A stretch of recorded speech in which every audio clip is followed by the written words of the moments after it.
The President has worked on it tirelessly, has invested a tremendous amount of his own time, energy, and the highest levels of our government.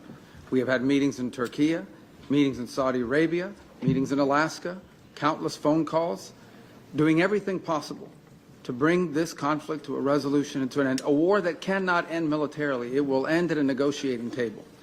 That's where this war will end.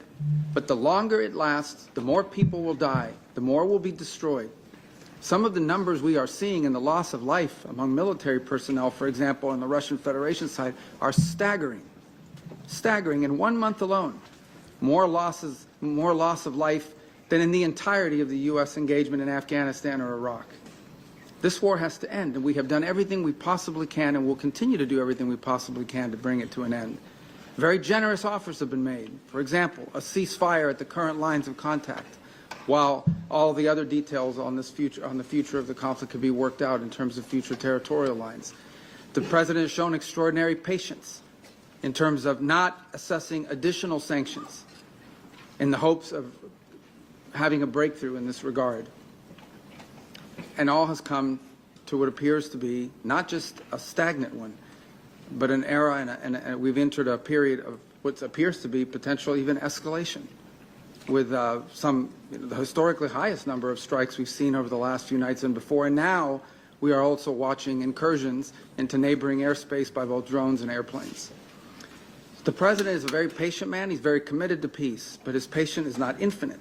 And as he has said repeatedly, he has before him the opportunity and the options of imposing additional economic costs on the Russian Federation if necessary in order to bring this to an end. He also has before him the option, as he has already chosen to do in some circumstances, to sell defensive weaponry and potentially offensive weaponry so that Ukraine can defend itself from this assault by purchasing that weaponry.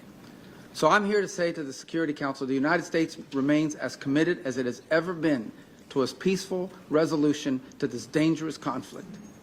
But there will come a moment in which we will have to conclude that perhaps there is no interest in a peaceful resolution. And then the President has before him real options, which he intends to pursue, as he has made clear today in some of the messages he has put out.